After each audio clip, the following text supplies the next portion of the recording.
వార్తా కథనాలపై విశ్లేషణ కార్యక్రమం మార్నింగ్ న్యూస్ కు స్వాగతం. నేను మీ జర్నలిస్ట్ సత్య.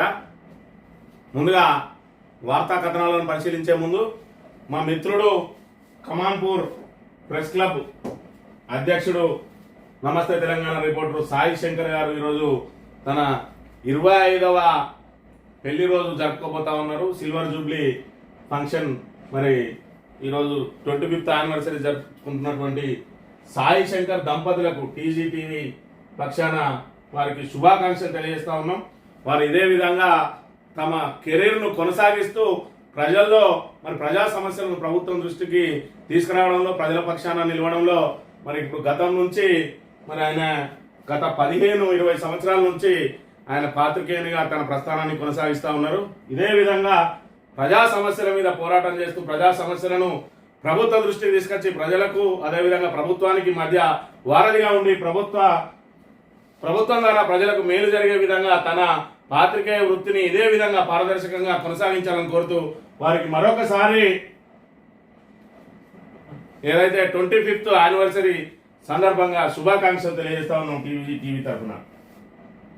ఇక మంథని వార్తల విషయానికి వస్తే, మొన్నటి రోజున పుట్టా మధు గారు ఏదైతే వార్డు మెంబర్ కూడా కాని వ్యక్తి ఇంటికి ఏసీపీలు వచ్చి, అది కూడా యూనిఫామ్ లో వచ్చి, యూనిఫామ్ లో మరి వ్యక్తిగతంగా కాదు, డిపార్ట్మెంట్ అంటే ఇక్కడ వ్యక్తిగతం ఉండదు, వ్యవస్థ అది.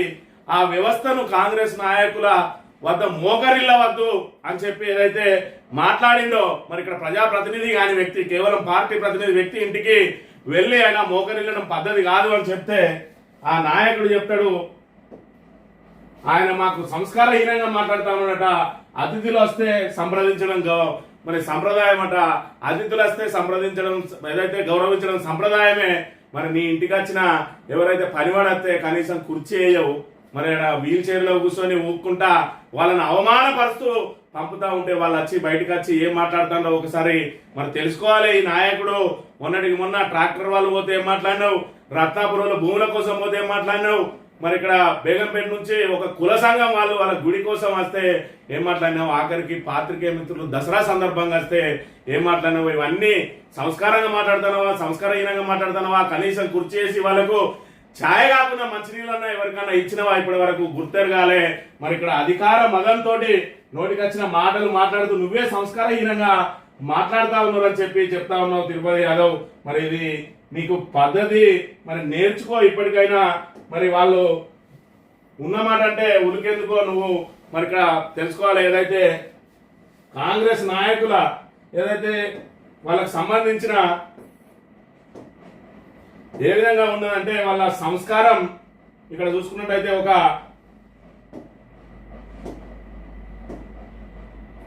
ఒక ఎమ్మెల్యేగా చేసిన వ్యక్తికి సంబంధించి ఏ రకంగా మాట్లాడుతూ ఉన్నారో ఇక్కడ మనం గమనించాలి.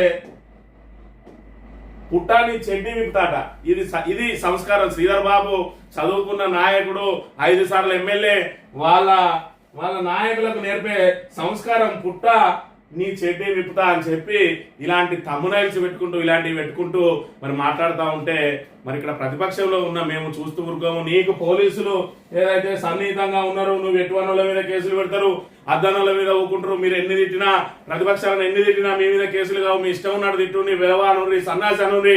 వాళ్ళు ఎవరన్నా పుసుక్కన నోరు జారితే మాత్రం టక్కన కేసు పెట్టిద్దాం. ఎందుకంటే మొన్నటికి మొన్న ఏదైతే నయం తరాలు ఆగడాలని చెప్పి చిన్నగా సోషల్ మీడియాలో పెడితేనే కేసు పెట్టించడం, అలా ప్రధాన నాయకుడు వినే కేసు పెట్టించినాం. కాబట్టి ఎవడు కూడా నోరు మీద పడు, మీ నోటికి వచ్చినట్టు తిట్టుందని చెప్పి తమ్మునైలు పెట్టిస్తే, మీరు విధవ అంటే మేము మరి దద్దమ్మ అంటాం, సన్నాసి అంటే చవట అంటాం, ఒక్కసారి అంటే 100 సార్లు అంటాం. మా నాయకుడిని అంటే రోజు మీ నాయకుడిని అంటాం. ఈ రకంగా తమ్మునైల్స్ పెడితే మేము ఇంకా 10 రకాల తమ్మునైల్స్ పెడతాం. తిట్టుడు అనేది మొదలు పెడితే ఇయాటి నుంచి రేపు పొద్దుడి వరకు కూడా బూతులు తిట్టడం వచ్చు. మాకు సంస్కారంగా ఉంటా ఉన్నాం, సంయమనం పాటిస్తా ఉన్నాం. మా సంయమనాన్ని కనుక మీరు ఇదే విధంగా పరీక్షించినట్టయితే ఖచ్చితంగా మీకు అదే రీతిలో బుద్ధి చెప్తామని చెప్పి హెచ్చరిస్తా ఉన్నాం. పోలీస్ డిపార్ట్మెంట్ కూడా చూడాలి. వన్ సైడ్ కేసులు పెట్టుకుంటా ఏదైతే మీకున్న సాన్నిహిత్యంతో మరి ఇక్కడ అక్రమ కేసులు పెట్టుకుంటా మరి ఈ విధంగా ప్రతిపక్షాలను వేధించే ప్రయత్నం చేస్తే రాబోయే రోజులలో మీకు కూడా ఇబ్బందులు తప్పవనే విషయాన్ని ఇక్కడ మిమ్మల్ని హెచ్చరిస్తా ఉన్నాం. ఈరోజు చెప్తా ఉన్నాడు, పోలీస్ డిపార్ట్మెంట్ తరఫున వకాల్తా ఉంచుకొని ఎస్సీ ఎస్టీ కేసు గురించి చెప్తా ఉన్నాడు. నీకేం తెలుసు ఎస్సీ ఎస్టీ కేసులా? నువ్వు విచారణ చేసినవా, లేకపోతే నువ్వు అక్కడ ప్రత్యక్షంగా ఉన్నావా? మరి ఇక్కడ అక్కడికి వచ్చి శంకర్ అనే వ్యక్తిని ప్రెస్ మీట్ లో లేపి ఈయన అక్కడ లేడా అని చెప్తా ఉన్నావు. బహిరంగ విచారణకు వస్తావా? నీ ఏసీపీ ఎందుకు బహిరంగ విచారణ చేయలేదు? అక్కడ ఉన్న చుట్టుపక్కల షాపుల వాళ్ళు ఒక్కరు కూడా మరి ఇక్కడ ఎస్సీ ఎస్టీకి సంబంధించిన వీళ్ళిద్దరి మధ్య తగాదా జరిగిందని ఒక్కరు కూడా చెప్పలే. నీ ఏదైతే అక్కడ గుంపు కూడిండ్రో 20 మంది అందులోనే వాళ్ళనే సాక్షులుగా పెట్టుకొని మరి ఇక్కడ ఏసీపీ ఆయన ఆఫీసులో వీడియో రికార్డింగ్ చేయించుకొని కేసు ఎట్లా నమోదు చేసిండో ఇదంతా కోర్టులో తేలుతుంది. బిడ్డ మీకు అధికార మదంతో ఊగుతా ఉన్నారు మీరు. మీ అధికార మదం మరి ఇక్కడ ఖచ్చితంగా దిగక తప్పదు అని చెప్పి మరి ఖచ్చితంగా మీరు గుర్తు పెట్టుకోవాలి. ఏది అక్రమ కేసులు పెట్టినందుకు మీరు చేసింది సన్మానం అలాగూ. మరి ఇక్కడ పోలీసులు కూడా యూనిఫామ్లలో ఒక కాంగ్రెస్ నాయకుడి ఇంటికి పోవడం ఎంతవరకు సమంజసం కూడా ఆలోచించుకోవాలి. మీ మీద ప్రజలకు విశ్వాసం ఉండాలి, మీరు పారదర్శకంగా ఉండాలి. మీరు ఇక్కడ అవతల సైడ్ నుంచి కనుక మా మీద ఎగేసి మమ్మలను కేసులతోటి అణచివేసే ప్రయత్నం చేస్తే కేసులకు భయపడి బీఆర్ఎస్ నాయకులు నోరు మూసుకొని ఉండరు. ఖచ్చితంగా చెప్తా ఉన్నాం, ఇప్పటికైనా పోలీసులు ఎదుటి వారిని అదుపు చేయకపోతే రోజు శాంతి భద్రతల సమస్యను మీరు ఎదుర్కోవాల్సి వస్తుంది. రోజు మేము మాట్లాడే మాటలను మీరు అదుపు చేయడానికి ఎన్ని కేసులు పెట్టుకుంటారో పెట్టుకొని అవతల నుంచి ఒక్క మాట వస్తే 100 మాటలు మాట్లాడతాం. విధవ అంటే చవట అంటాం, సన్నాసి అంటే దద్దమ్మ అంటాం. ఈ రోజు నుంచి గుర్తుపెట్టుకొని తమ్మునేల్స్లలో సన్నాసి దద్దమ్మ అని పెడితే విధవ చవట అని మేము కూడా తమ్మునేలు పెడతాం. మా నాయకుడిని తమ్మునేలు పెట్టి దద్దమ్మ అంటే మీ నాయకుని మరి ఫోటో పెట్టి చవట అని పెడతాం. ఈ కాంచి గుర్తుపెట్టుకొని పోలీసులు కూడా చూడాలి. ఏదైతే మరి ఇరుపక్షాలను మేము ప్రజాస్వామ్యయుతంగా ప్రశ్నిస్తా ఉన్నాం. ఏదైతే ప్రతిపక్షంలో ఉన్నాడు ప్రశ్నించకపోతే ఏం చేస్తాడు? నీ దగ్గర సమాధానం ఉంటే చెప్పు, లేకపోతే చేతులు ఎత్తేయి, లేదంటే ప్రజలే చూసుకుంటారు. మేము అడిగే ప్రశ్నలు తప్పైతే మాకు బుద్ధి చెప్తారు. మేము అడిగే ప్రశ్నలకు సమాధానం చెప్పలేక బూతు పురాణాలు తిడితే మీ సంగతి చెప్తారు. వాళ్ళతో పాటు మేము కూడా మీ సంగతి చెప్తాం. బూతులు తిడితే అంతకంటే డబుల్ బూతులు తిడతాం మేము. మీరు సమాధానం చెప్తే మేము అడిగే క్వశ్చన్లకు మీ దగ్గర సమాధానం ఉంటే సమాధానం చెప్పండి. కానీ ఎదురుదాడి చేసి మీరే ఏమైంది 6 గ్యారెంటీలు అంటే మీరు భూమి ఇచ్చిండ్రా, మీరు అది ఇచ్చిండ్రా, మీరు దళితులను ముఖ్యమంత్రి చేసిండ్రా, అవన్నీ చేయలేదు. మరి అక్కడ ఆల్రెడీ టీఆర్ఎస్ నొడగొట్టిరు. మీరు ఇలా 6 గ్యారెంటీల హామీ ఇచ్చి ఇలా అధికారంలోకి వచ్చిరు, ఎందుకు అమలు చేయడం లేదు అడుగుతాం మేము. ఈ సంవత్సర కాలంలో మంత్రిని నియోజకవర్గానికి శ్రీధర్ బాబు తీసుకొచ్చిన నిధులెన్ని, మంత్రి నియోజకవర్గ అభివృద్ధి కేటాయించిన నిధులేంటి, ఏమేమి అభివృద్ధి పనులు చేసిండు సంవత్సర కాలంలో, మొత్తం నిధులెంత, ఏమేం చేసిండు. ఇవాళ ఇక్కడ రోడ్డు చూసుకున్నట్టయితే గత బీఆర్ఎస్ హయాంలో ఒక్కరోజు నోటిఫికేషన్, ఒక్కరోజు ముందు ఆల్రెడీ టెండర్లు అయిపోయిన పరిస్థితిని, అగ్రిమెంట్లు కూడా అయిపోయిన పరిస్థితి మనం చూడవచ్చు. మరి ఇక్కడ ప్రధానంగా ఇంకేం చేసిండు? చిన్న కాళేశ్వరం సంవత్సరంలోపు చేస్తా అన్నాడు. ఏది చిన్న కాళేశ్వరం? మరి ఇక్కడ లిఫ్ట్ ఇరిగేషన్ పోతారం లిఫ్ట్ కోసం మరి కాంగ్రెస్ నాయకులను మొత్తం కలెక్టరేట్ ముట్టడికి తోలిండు. ప్రతిపక్షంలో ఉన్న రోజు నువ్వు ఇవాళ అధికారంలో ఉన్నావు, నువ్వే సెకండ్ ముఖ్యమంత్రి అంటున్నావు. ఏది మరి ఆ లిఫ్ట్ కు ఇప్పటి వరకు నిధుల మంజూరు ఏది? మరి 150 నుంచి 200 కోట్ల మధ్య మరి నిధులు కేటాయించినట్టయితే లిఫ్ట్ పూర్తి అవుతుంది. ఈ L6లు L7లు ఇటు దింపుడు అటు దింపుడు అన్ని మారిపోతాయి. మరి ఇక్కడ కాళేశ్వరం ప్రాజెక్టును ఎండబెట్టి వేడుక చూస్తా ఉన్నాం కదా. ఇవాళ మంతని నియోజకవర్గంలో మొత్తం భూగర్భ జలాలు ఎండిపోయినాయి అని అంటే కాళేశ్వరం ప్రాజెక్టును ఉన్న ఏదైతే 3 బ్యారేజీల గేట్లు ఎత్తడం కారణం కాదా? ఒకసారి గుర్తుపెట్టుకో. మంతనికి దాని ద్వారా ప్రత్యక్ష ప్రయోజనం జరగలేదు కావచ్చు, కానీ పరోక్ష ప్రయోజనం జరిగింది. ప్రత్యక్ష ప్రయోజనం కూడా జరుగు. చిన్న కాళేశ్వరం పోతారం లిఫ్ట్ కనుక మనం పూర్తి చేసుకున్నట్టయితే ప్రత్యక్ష ప్రయోజనం కూడా జరుగుతుంది. కానీ ఇప్పుడు నువ్వు పోతారం లిఫ్ట్ చేసినా, అదే విధంగా చిన్న కాళేశ్వరం చేసినా, ఏదైతే మేడిగడ్డ కనుక దానికి మరమ్మత్తు చేయకపోతే నీ చిన్న కాళేశ్వరం వృధా. మరి ఇక్కడ సంవత్సరం లోపు చేస్తానో, ఇప్పటికైతే దానికి సంబంధించిన భూసేకరణ లేదు, తట్టడి మట్టి పోయలేదు. సంవత్సరం అని చెప్పి కాటారంలో డెడ్ లైన్ పెట్టినావు, ఆ డెడ్ లైన్ నువ్వు మర్చిపోయినావు. మరి ఇక్కడ నువ్వు ఏదైతే అక్కడ ఊరేగుతా ఉన్నావు, మరి ఇప్పటి వరకు దీన్ని ప్రశ్నిస్తే నీ వాళ్ళతోటి బూతులు తిట్టిస్తావు, లేదంటే కేసులు పెట్టిస్తావు. ఈ కాంచి బూతులు తిడితే డబుల్ బూతులు తిడతాం, కేసులు పెట్టిస్తే వాళ్ళని కూడా ఎట్లా ఎదుర్కోవాలని చూస్తాం, వాళ్ళని కూడా ప్రజా సమక్షంలోనే నిలదీస్తాం. ఈ విధంగా సాన్నిధ్యంతో మరి కేసులు పెడితే మరి సాన్నిధ్యంతో ఎన్ని కేసులు పెడతారో కూడా చూస్తాం. ఇప్పటికే SC ST పెట్టిండ్రు, ఫోర్జరీ కేసు పెట్టిండ్రు, చీటింగ్ కేసు పెట్టిండ్రు, అన్ని రకాల కేసులు పెడతారు. ఒక మర్డర్ కేసులో ఇరికిస్తారు కావచ్చు, ఇరికిండి మీరే ఫైనల్ కాదు. న్యాయస్థానాలు ఉన్నాయి. ఇక్కడ న్యాయస్థానాలు 100 మంది దోషులు తప్పించుకున్నా ఒక్క నిర్దోషికి శిక్ష పడద్దంటే పోలీసులు మాత్రం రివర్స్ లో ఉన్నారు. కాంగ్రెస్ వాళ్ళు 100 మంది దోషులు తప్పించుకున్నా పర్లేదు, కానీ బీఆర్ఎస్ నాయకుడు ఒక్క నిర్దోషి కూడా తప్పించుకోవద్దు మనం పెట్టే కేసులలో అన్న సందంగా మరి ఇక్కడ ప్రతి ఒక్కరిని కేసులతో ఫ్రేమ్ చేసే ప్రయత్నం చేస్తా ఉన్నారు. అయినా మాకేం భయం లేదు, మీరు ఎన్ని కేసులైనా పెట్టుకొని న్యాయస్థానాలు ఉన్నాయి, న్యాయస్థానాల ద్వారా ఖచ్చితంగా మిమ్మల్ని ఎదుర్కొంటాం. మరి ఖచ్చితంగా కాంగ్రెస్ పార్టీ కార్యాలయాలను బోర్డులు పెడతా అంటా ఉన్నాడు, పుట్టమని అంటున్నాడు. మరి ఇక్కడ మీరు కాంగ్రెస్ నాయకులు ఈ విధంగా ఊరేగితే అలా కాంగ్రెస్ పార్టీ బోర్డులు పెట్టక ఏం చేయమన్నా మీ ఇళ్ళకి వెళ్ళి ఎఫ్ఐఆర్లు రాసుకొని పోతా ఉన్నారు మీ ఇంట్లో కూర్చొని. మరి ఇక్కడ ఇదే పారదర్శకత అంటే యూనిఫామ్ వేసుకుని మీ ఇంటికి అక్కడ ఏంటిది నువ్వు మరి ఇక్కడ గమనించాలి ప్రజలందరూ కూడా. దీనికి ఇంకా దానికి ఏదైతే ఎందుకు వచ్చిందనే దానికి పోలీస్ అధికారులు వివరణిస్తారు. నీకేమైందని చెప్పి నోటికి వచ్చినంత షెడ్ ఇప్పుతా లాగిపుతా అని చెప్పి మాట్లాడుతా ఉన్నావు. నువ్వు షెడ్డే ఇప్పుతావు, మేము తలుచుకుంటే నీ పేగులు తీసి పెండ మీద చెప్తావు. నీ చరిత్ర మొత్తం తెలుసు, మరి నీ చరిత్ర అంతా కూడా వెళ్ళగక్కడానికి సిద్ధంగా ఉన్నావు. నువ్వు మాట్లాడు, మేము ఇంకా నీ 10 ఎపిసోడ్లు బయట పెడతాం. నీకేమేం కావాలో నిన్న ఒక్కటే వైన్ షాప్ దే పెట్టినాం. ఇంకా నువ్వు మాట్లాడితే నీ చరిత్ర గుట్టు మొత్తం ఇప్పుతాం. నువ్వు ఎవరెవరిని మోసాలు చేసినావు కూడా బయట పెడతామని చెప్పి హెచ్చరిస్తా ఉన్నాం. ముందుగా వార్తా కథనాలను కనుక పరిశీలించినట్లయితే, నమస్తే తెలంగాణలో 3 గంటలకు రేపు, 5 గంటలకు కిడ్నాప్, 7 గంటలకు హత్య రాష్ట్రంలో సగటున నమోదవుతున్న నేరాలు ఇవి. నిరుడితో పోలిస్తే ఈ ఏడాది తెలంగాణలో నేరాల సంఖ్య భారీగా పెరిగింది. మరోవైపు నేరగాళ్లకు శిక్షలు విధించే రేటు తగ్గిపోయింది. శాంతి భద్రత పర్యవేక్షణ వైఫల్యం, తక్షణం ఆదేశాలు ఇచ్చే వ్యవస్థ లోపించడంతో క్రైమ్ రేటు దారుణంగా పెరిగింది. దొంగతనాలు, దోపిడీలు సగటున గంటకు 7 చొప్పున చోటు చేసుకుంటున్నాయి. శాంతి భద్రత వ్యవస్థ గాడి తప్పిందనేందుకు ప్రభుత్వ గణాంకాలే నిదర్శనంగా నిలుస్తా ఉన్నాయి. పోలీసులు మరి ఏం చేస్తా ఉన్నారు? కాంగ్రెస్ నాయకులు అడుగుల మడుగులవుతుంది ఏ విధంగా ప్రతిపక్షాలను అణచివేయాలి, మరి ప్రశ్నించే గొంతులను మరి ఇక్కడ పోలీసులు దమనకాళ్లతోటి బూటుకాళ్లతోటి ఏ విధంగా అణచివేయాలని మరి వ్యూహాలు రచించడంలో ఉన్నారు. దాంతో ఇక్కడ ఏదైతే నేరాలు చేసే వాళ్ళను వదిలేస్తా ఉన్నారు. పోలీసులను వాళ్ళ పని వాళ్ళు చేసుకోనియకుండా కాంగ్రెస్ నాయకులు కేవలం కక్ష సాధింపుల కోసం వాడుకోవడంతో ఈ రోజు నేరాల సంఖ్య ఏ విధంగా పెరుగుతా ఉన్నదో చూడండి.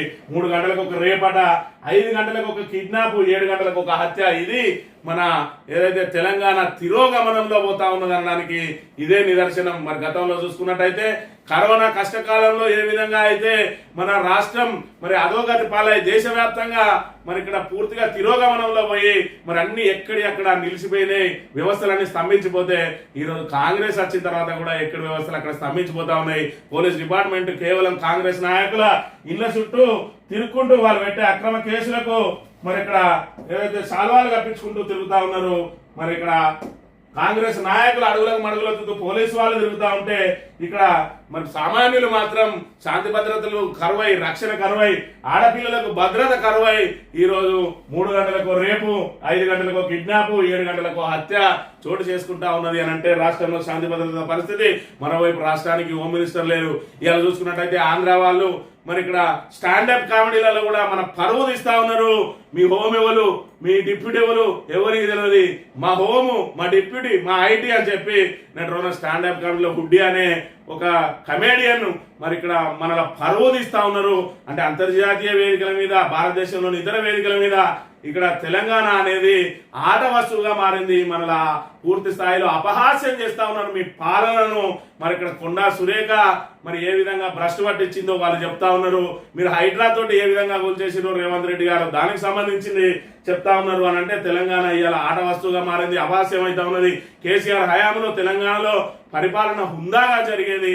ఇవాళ చూసుకుంటే మీరు పూర్తిగా ఒకవైపు అల్లు అర్జున్ అరెస్ట్ చేసి మరి ఇక్కడ మరోవైపు హైడ్రా తోటి కూల్చివేతలు చేసి ఫార్ములా 1 మీద కేసులు పెట్టి ఈ రకంగా హైదరాబాద్ బ్రాండ్ ఇమేజ్ని, తెలంగాణ బ్రాండ్ ఇమేజ్ని ఏ విధంగా మీరు పూర్తి స్థాయిలో దిగజారుస్తా ఉన్నారో మరి చూడాలి. అదే విధంగా హోం మంత్రిత్వ శాఖను మీ చేతిలో పెట్టుకొని, విద్యాశాఖను మీ చేతిలో పెట్టుకొని అటు నిత్యం గురుకులాల్లో ఫుడ్ పాయిజన్లు, ఇక్కడ చూసుకుంటే గంటకు మరి 3 గంటలకు రేపు, 5 గంటలకు కిడ్నాప్ అని చెప్పి మరి నేరాల సంఖ్య ఈ విధంగా పెరుగుతా ఉన్నది.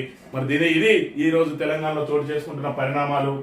ఆడపిల్లలకు భద్రత ఇవ్వని సర్కారు, బాలికలపై లైంగిక దాడులు సిగ్గుచేటు, నేరాల్లో 82% మహిళలపై అఘాయిత్యాలే, పోలీస్ రెస్పాన్స్ టైం తగ్గడం ఆందోళనకరం, కాంగ్రెస్ సర్కార్ వైఫల్యానికి ఇదే నిదర్శనం. మాజీ మంత్రి హరీష్ రావు మరి గతంలో చూసుకున్నట్టయితే ఏదైతే 100కు డయల్ చేస్తే 5 నిమిషాల్లోపు అక్కడికి వాలేది, ఇప్పుడు 100కు డయల్ చేస్తే రెస్పాన్స్ టైం 15 నిమిషాలు పడతా ఉన్నది. అంటే పోలీసులు ఎంత నిర్లక్ష్యంగా వ్యవహరిస్తా ఉన్నారో. మరి అప్పటికప్పుడు కనుక వాళ్ళు అందుబాటులోకి వచ్చినట్లయితే బాధితులను కాపాడే అవకాశం ఉంటుంది. మరి ఇక్కడ చూసుకున్నట్టయితే పోలీస్ రెస్పాన్స్ టైం 15 నిమిషాలు పడతా ఉన్నది. అందుకే నేరాల్లో 82% మహిళల మీద అఘాయిత్యాలే జరుగుతా ఉన్నాయి. 3 గంటలకు రేపు, 5 గంటలకు కిడ్నాప్ అని చెప్పి ఈ రకంగా నేరాలు పూర్తి స్థాయిలో మరి రేప్ కేసుల్లో పెరుగుదల చూసుకున్నట్టయితే మరి 29% పెరిగిందట. అదేవిధంగా ఎస్సీ ఎస్టీలపై పెరిగిన నేరాలు 20% పెరిగినాయి. వివిధ కేసుల్లో శిక్ష పడే రేటు మాత్రం పూర్తిగా 27% తగ్గుదల ఉన్నది. అదేవిధంగా వివిధ రకాల దోపిడీల్లో 34% ఎగబాకింది. దోపిడీలు చేయడంలో ఓవరాల్ గా రాష్ట్రంలో 10% క్రైమ్ రేటు పెరిగింది. కాంగ్రెస్ వచ్చి మార్పు ఏం తెచ్చిందా అని అంటే ఇగో 3 గంటలకు రేపు, 5 గంటలకు కిడ్నాప్, మరి ఇక్కడ చూసుకున్నట్టయితే 7 గంటలకు ఒక హత్య. ఇగో ఇవి కాంగ్రెస్ తెచ్చిన మార్పు. మనకు ఏదైతే పారదర్శకంగా ఉండే పోలీస్ డిపార్ట్మెంట్ ఈ రోజు కాంగ్రెస్ పార్టీ అడుగులకు మడుగులు దొక్కే విధంగా తయారు చేసుకొని పెట్టుకుని ఉన్నది. ఎవడైనా ప్రశ్నిస్తే మన గొంతు కోసేదానికి సిద్ధంగా ఉన్నది పోలీస్ డిపార్ట్మెంట్. మరి పూర్తిగా ఏదైతే కాంగ్రెస్ నాయకుల ఇళ్ల చుట్టూ వైఫై లాగా తిరుగుతా ఉన్నారు పోలీసులు. వాళ్ళ మీద పన్నెత్తు మాట అంటే వాళ్ళ కార్యకర్త స్పందించడు, వీళ్ళు ముందు స్పందించి ఎక్కడ ఈ మాట్లాడిన మీద ఒక కేసు పెట్టి ఆ ఎఫ్ఐఆర్ వాళ్ళకు పంపించాలి. అప్పుడే వాళ్ళ కాంగ్రెస్ నాయకులకు తృప్తి, ఇటు పోలీసు వాళ్లకు వాళ్ళ పని చేసేదానికి. అది పోలీసులు ఒకసారి గుర్తుపెట్టుకోవాలి, మీరు పోలీసులు ఇంత ఆత్మాభిమానం చంపుకొని కాంగ్రెస్ నాయకుల ఇళ్ల చుట్టూ తిరగడం అవసరమా? మీ పోలీసు ఉద్యోగాలు వాళ్ళు ఇచ్చినాయా? పోలీసులు మీరు ఇక్కడ నుంచి కాకపోతే మీరు ఏ పోస్టులో ఉన్న పోలీసులే మరి వీళ్ళకు కేవలం పోస్టింగ్ కోసం వీళ్ళు ఇళ్ల చుట్టూ తిరిగి ఇంత మరి ఇక్కడ దిగజారుడు రాజకీయాలలో మీరు భాగస్వాములు అవడం అవసరమా అనేది ఇప్పటికైనా గుర్తెరగాలే.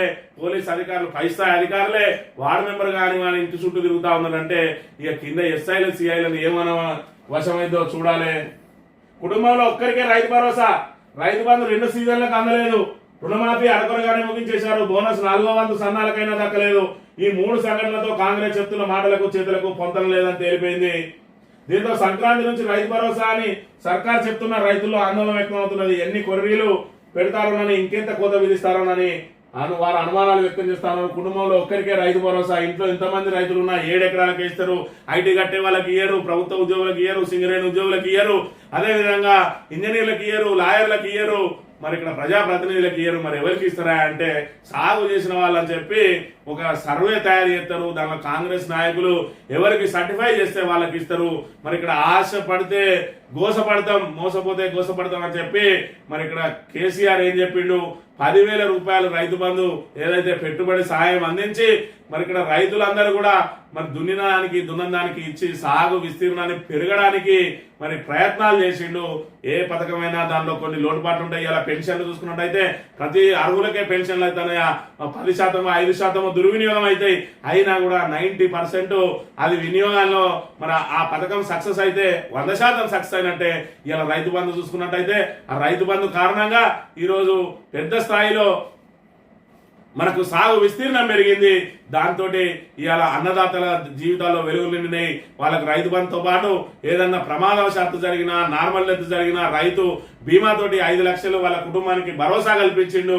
అదే విధంగా నాణ్యమైన విత్తనాలు అందించిండు, యూరియాను సకాలంలో అందజేసిండు, 24 గంటల కరెంట్ ఇచ్చిండు. సాగునీరు కోసం కాళేశ్వరం ప్రాజెక్టు ద్వారా, మిషన్ కాకతీయ ద్వారా మరి గొలుసుకట్టు చెరువులన్నీ నింపి, రిజర్వాయర్లు నింపి, భూగర్భ జలాలు పెంచి, ఇటు బోర్బావుల ద్వారా, ఇటు సాగునీరు కాలువల ద్వారా మరి ఇక్కడ వ్యవసాయాన్ని పెంపు చేస్తే ఈ రోజు ఏం చేస్తా ఉన్నది, 10,000 రైతులు బిచ్చగాళ్ళ అన్నది 15,000 ఇస్తా అన్నది కాంగ్రెస్ సర్కార్. ఇలా చూసుకున్నట్టయితే ఎగనామం పెడతా ఉన్నది. ఇంట్లో తలా 5 ఎకరాల నుండి 4 ఉన్నారంటే 20 ఎకరాలకు రైతు బంధు వచ్చేది. ఇవాళ ఆ మొత్తం కుటుంబాన్ని యూనిట్ గా తీసుకొని కేవలం 7 ఎకరాలకే ఇయ్యబోతా ఉన్నారు 15,000 చొప్పున. మరి ఇక్కడ ఏ విధంగా రైతులు ఆశపడ్డారో, ఏ విధంగా మోసపోతున్నారో చూడాలి. ఇక బోనస్ విషయానికి వస్తే బోనస్ అనేది ఒకవైపు బోనస్ బోగస్ గా మారింది. వాళ్ళు మరి ఇక్కడ సగం మంది రైతులుగా, పావుల వంతు రైతులకు కూడా ఇవ్వలేదు. కానీ ఎవరైతే సన్నవడ్లను నిల్వ చేసుకున్నారో ఆ రైతులు మరి ఏకంగా ఇప్పుడు బియ్యం ధరలు మరి 4,000 క్వింటల్ ఉన్న బియ్యం ఈ రోజు 6,000 క్వింటల్ అయింది. జై శ్రీరామ్ లాంటివి 7,500 క్వింటల్ అమ్ముతా ఉన్నారు ఈ రోజు. మరి ఇక్కడ కారణం ఏంటంటే సన్నవడ్లకు ప్రభుత్వం బోనస్ ఇచ్చింది, మరి వాళ్ళకు బోనస్ వచ్చింది అని ఏకంగా మరి వడ్ల ధరలు దానికి 500 యాడ్ చేసుకొని మరి గతంలో ఏదైతే 4,000కి ఇచ్చిర్రో ఏకంగా 2,000 ధర నుంచి 6,000కు క్వింటల్ బియ్యం ఇస్తా ఉన్నారు. బోనస్ ద్వారా ఎవరికి లాభం అయింది అని అంటే మరి రైతులకు పావుల మందికి ఇచ్చిరో ఇరవై కానీ మరి ఇక్కడ ఏదైతే తెలంగాణ ప్రజలందరూ కూడా రాబోయే రోజులలో బియ్యం జైశ్రీరామ్ బియ్యం లాంటివి, సామమసూర బియ్యం లాంటివి, చిట్టిముత్యాలు లాంటి బియ్యం కొనలేని దుస్థితికి చేరబోతా ఉన్నారు. ఇప్పటికే 7,000 7,500 క్వింటల్ మారింది. కొత్త బియ్యమే పాత బియ్యానికి వచ్చేటప్పటికి రాబోయే రోజులలో 10,000 క్వింటల్ అయి మరి ఇక్కడ ఏదైతే బియ్యం కొనలేని పరిస్థితి ఉంటుంది. నీ బోనస్ తోటి ఎంతమంది లబ్ధి పొందిరో కానీ నీ బోనస్ అన్న ప్రకటనతోటి నీ నోటి మాటతోటి ఇలా తెలంగాణ ప్రజలకు మరి ఇక్కడ బియ్యం అందకుండా పోతున్న దుస్థితికి చేరుకుంటా ఉన్నది ఈ రోజు పరిస్థితి అనే విషయాన్ని మనం ఇక్కడ ప్రధానంగా గమనించాలి. ఇంట్లో ఎంతమంది రైతులున్నా 7 ఎకరాలకే తండ్రి విచక్షణ మేరకు పిల్లలకు వాటాల పంపకం, అదే జరిగితే 20 లక్షల మందికి మొండి చేయి, పంట రకాన్ని బట్టి పెట్టుబడి సాయానికి యోచన, కోత మార్గాలపై దృష్టి సారించిన కాంగ్రెస్ సర్కార్, నాడు రైతుల పట్ల మానవీయత చాటుకున్న కేసీఆర్, నేడు నిర్దయగా ఆలోచిస్తున్న కాంగ్రెస్ సర్కార్, రుణమాఫీ అనుభవంతో రైతాంగం ఆందోళన. మరి ఇక్కడ చూసుకుంటే ఆర్థిక ఇబ్బందులు ఉన్నాయట. ఆ రోజు ఏం మాట్లాడిండ్రు, ఆర్థిక ఇబ్బందులు ఉన్నాయని చెప్పి ఈ రోజు మాట్లాడతాను. ఏదైతే బీఆర్ఎస్ సర్కార్ 4,17,000 కోట్లు 10 సంవత్సరాలు ఎత్తునే నీకు ఆర్థిక ఇబ్బందులు ఉన్నాయి. మరి ఇప్పుడు చూసుకున్నట్టయితే 1,37,000 కోట్లు 1,37,000 కోట్లు అక్షరాల మరి సంవత్సరం దాటింది. 13వ నెలలో మరి 1,37,000 కోట్లు అంటే యావరేజ్ గా నెలకు 10,000 కోట్లు అప్పు చేస్తా ఉన్నది సర్కార్. 10,000 కోట్లకు ఎక్కువనే అప్పు చేస్తా ఉన్నాయి. 13 నెలల్లో 1,37,000 కోట్లు, ఏదైతే 10,700 కోట్లు ప్రతి నెల అప్పు చేస్తా ఉన్నది. మరి ఈ విధంగా మీరు అప్పులు చేసుకుంటా పోయి ఇంకా ఆర్థిక వ్యవస్థని ఎన్నడూ గాడిలో పెడతారు మీరు. ఇంకా రాను జీతాలు ఇవ్వలేని దుస్థితితో నెలకొనబోతా ఉన్నది. ఇప్పటికే కాంగ్రెస్ పాలిత రాష్ట్రాలు హిమాచల్ ప్రదేశ్, అదేవిధంగా కర్ణాటక రాష్ట్రాలు ఆర్థిక సంక్షోభంలో కూరుకుపోయి మరి ఇక్కడ హిమాచల్ ప్రదేశ్ లోనైతే జీతాలు ఇవ్వలేని దుస్థితిలో ఉన్నది. ఉన్న సంక్షేమ పథకాలన్నీ కట్ చేసింది. మరి ఇక్కడ కాంగ్రెస్ ప్రభుత్వం ఏం చేస్తా ఉన్నదంటే సంక్షేమ పథకాలన్నీ కట్ చేస్తా ఉన్నది, కానీ అది ఏదైతే మెయిన్ డోర్ నుంచి కాకుండా బ్యాక్ డోర్ నుంచి సంక్షేమ పథకాలను కట్ చేస్తా ఉన్నది. అదే దీనికే ఇక్కడ కుటుంబంలో మరి ఒక్కరికే రైతు భరోసా అనేది కేసీఆర్ ఇచ్చిన రైతు బంధుకు ఇక్కడ కొర్రీలు పెట్టి రైతు బంధుకు రామ్ రామ్ పలికే కార్యక్రమం. ఇప్పటికే దళిత బంధుకు మరి ఇక్కడ ఎగనామం పెట్టింది, బీసీ బంధును ఎగవేసింది, కేసీఆర్ కిట్ గోవిందా, అదే విధంగా న్యూట్రిషన్ కిట్ కు మరి ఇక్కడ రామ్ రామ్ పలికింది. అదే విధంగా గొర్రెల 2వ విడత పంపకానికి డీడీలు రివర్స్ ఇచ్చింది. చేప బిళ్ళ పంపకాన్ని మరేమో చిన్న చిన్న చేపలు ఇచ్చి చేతులు ఎత్తేసింది, ఇక మిగతా వాళ్ళకి ఇవ్వకుండానే ఆపేసింది. ఈ విధంగా సంక్షేమ పథకాలన్నిటికీ మంగళం పాడుతా ఉన్నది. ఇక్కడ కళ్యాణ లక్ష్యంలో తునమ్మంగారం మాట దేవుడు ఎరుగు. ఆ కళ్యాణ లక్ష్యంలో ఇచ్చే ఆ 1,00,000 రూపాయలైనా కొనసాగిస్తారా, దాన్ని కూడా మూసేస్తారా అని చెప్పి ఇప్పుడు ఆడపిల్లల తల్లిదండ్రులు బిక్కుబిక్కుమంటున్న మరి దుస్థితి నెలకొన్నది. పెన్షన్దారులు అయితే ఎదురు చూస్తా ఉన్నారు 2,000 4,000 ఎప్పుడు వస్తాయని. ఆ 2016లో కేసీఆర్ ఇస్తే మీది 16 రూపాయలు కూడా కోసి ఇప్పుడు 2,000 ఇస్తారు తప్ప 4,000 మాత్రం ఇంకా పెరగని పరిస్థితి. ఇంకా ఆడపిల్లలకు స్కూటీలు ఇస్తా అన్నారు, మరి ఏదైతే ప్రతి మహిళకు 2,500 ఇస్తా అన్నారు. పెన్షన్ ఓ ఇంట్లో ఇద్దరికి ఇస్తా అన్నారు, ఒక్కరికి కాదు, భార్యాభర్తలు ఉంటే ఇద్దరికి ఇస్తా అన్నారు. మాటలు కోటలు దాటినాయి, పనులు గడప కూడా దాటట్లేదు. ఇవాళ ఏమన్నంటే బీఆర్ఎస్ ప్రభుత్వం అప్పులు చేసిందన్నారు. మరి ఆ రోజు ఆల్రెడీ ఆర్థికంగా మరి ఇప్పుడే అప్పుల్లో ఉన్నాయి కదా తెలంగాణ రాష్ట్రం అంటే, మేము ఆదాయం ఏ విధంగా తీసుకురావాలో మాకు తెలుసని గొప్పలు చెప్పినారు. ఇవాళ చూస్తే అప్పులతోటి రాష్ట్రాన్ని నడిపిస్తున్న దుస్థితి. మొత్తానికైతే రాబోయే రోజులలో రైతు భరోసాకు ఎగనామం పెట్టడానికే ప్రయత్నం చేస్తున్న పరిస్థితిని అయితే మనం ఇక్కడ ప్రధానంగా గమనించాలి. ఇక్కడ చూస్తున్నట్టయితే రుణమాఫీ కోసం ఒంటికాలిపై నిరసన. రుణమాఫీపై కాంగ్రెస్ ప్రభుత్వం మాట తప్పిందని, రైతులకు అన్యాయం చేసిందని ఆవేదన వ్యక్తం చేస్తూ ఆదివారం గ్రామ పంచాయతీ కార్యాలయం ఎదుట ఒంటికాలిపై నిలబడి నిరసన వ్యక్తం చేస్తున్న హనుమకొండ జిల్లా కమలాపూర్ మండలం పంగిడిపల్లి రైతులు. మరి ఇక్కడ రుణమాఫీ పూర్తి చేసేసినామని చెప్పినాం కదా, దానికోసం మరి వాళ్ళు ఒంటికాల మీద నిరసన తెలియజేస్తా ఉన్నారు. ఈ రైతుల మీద ఎంక్వైరీ చేయి, వీళ్ళకు నిజంగానే అర్హులా కాదా, అర్హులైతే ఎందుకు వీళ్ళకు రుణమాఫీ కాలేదో మరి ఇక్కడ ప్రజలకు సమాధానం చెప్పకుండా మంచిదే, కానీ కనీసం వాళ్ళకు రుణమాఫీ చేసి చూపించాలి. మరి ఇక్కడ రేవంత్ రెడ్డి, అదేవిధంగా తుమ్మల నాగేశ్వరరావు గారు. పోలీస్ కుటుంబం ఆత్మహత్య యత్నం, ఆర్థిక ఇబ్బందులతో ఏఆర్ కానిస్టేబుల్ బలవన్ మరణం, చికిత్స పొందుతున్న భార్యాభర్తలు సిద్దిపేటలో ఘటన, తానా వద్ద ఉరేసుకున్న హెడ్ కానిస్టేబుల్. మరి ఇక్కడ పోలీసులు కూడా ఈరోజు ఆత్మహత్యలకు పాల్పడుతున్న దుస్థితి నెలకొన్నది ఈ కాంగ్రెస్ ప్రభుత్వంలో. అది ఏ కారణం ఏదైనప్పటికీ కూడా మరి ఇక్కడ బలవన్ మరణాల సంఖ్య కూడా పెరుగుతా ఉన్నది. ఒకవైపు హత్యలు, అత్యాచారాలు, దోపిడీలు, మరి కిడ్నాప్లతో పాటు ఇక్కడ ఆత్మహత్యల పరంపర కూడా కొనసాగుతున్న దుస్థితి నెలకొన్నది. ఈ రోజు కాంగ్రెస్ ప్రభుత్వ హయాంలో ఎవరికి కూడా భరోసా ఇవ్వలేని దుస్థితిలో ఉన్నది కాంగ్రెస్ ప్రభుత్వం. పోలీసు అన్నలు ప్రాణాలు తీసుకోవద్దు, సమస్య ఏదైనా దానికి చావు పరిష్కారం కాదు. పని ఒత్తిడి, హామీల అమలు, హామీలు అమలుకే వరుస విషాదాలు, పోలీసుల సమస్యలు పట్టని కాంగ్రెస్ ప్రభుత్వం, పోలీస్ ఆత్మహత్యలపై మాజీ మంత్రి హరీష్ రావు. మరి పోలీసులు అందరూ మీరు ప్రాణాలు తీసుకోవద్దు, మరి ఇక్కడ ఏదైతే హామీలు అమలు కానందుకే ఏదైతే ప్రభుత్వం వీళ్ళకి అరచేతిలో వైకుంఠం చూపించి ఈ రోజు వాళ్ళకు ఆ హామీలు అమలు చేయలేక చేతులు ఎత్తడంతో పోలీసులు బలవన్మరణాలకు పాల్పడతా ఉన్నారు. మొన్నటికి మొన్న స్పెషల్ పోలీసులు రోడ్డెక్కిరు, వాళ్ళ కుటుంబాలతో సహా రోడ్లు ఎక్కితే కొంతమందిని డిస్మిస్ చేసింది, కానీ వాళ్ళ సమస్యను మాత్రం పరిష్కరించలేదు ప్రభుత్వం.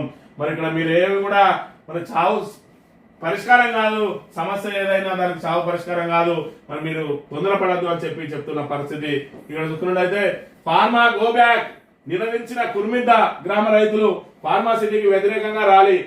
రద్దు చేసేదాకా మా పోరాటం ఆగదు, అధికారంలోకి వస్తే ఫార్మాసిటీ రద్దు చేస్తామని చెప్పి మాట మార్చిన కాంగ్రెస్ ఆందోళన చేసి నేడు పదవులు రాగానే ముఖం చాటేసిన నాయకులు. శ్రీధర్ బాబు ఫార్మాసిటీ అంటుంటే సీఎం ఏఐసిటీ ఫోర్త్ సిటీ అంటున్నారు. ఫార్మా వ్యతిరేక పోరాట సమితి ఆగ్రహం, కుర్మిద్ద గ్రామ రైతుల ఆధ్వర్యంలో ర్యాలీ అని చెప్పి ఫార్మాసిటీ కోసం ఏదైతే గత ప్రభుత్వం భూములను కేటాయించిందో మరి అక్కడ ఉన్న రైతులందరినీ కూడా రెచ్చగొట్టింది కాంగ్రెస్ పార్టీ.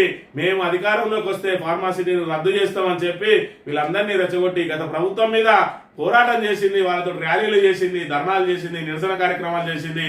తీరా అధికారంలోకి వచ్చిన తర్వాత ఇప్పుడు ముఖం చాటేస్తా ఉన్నది.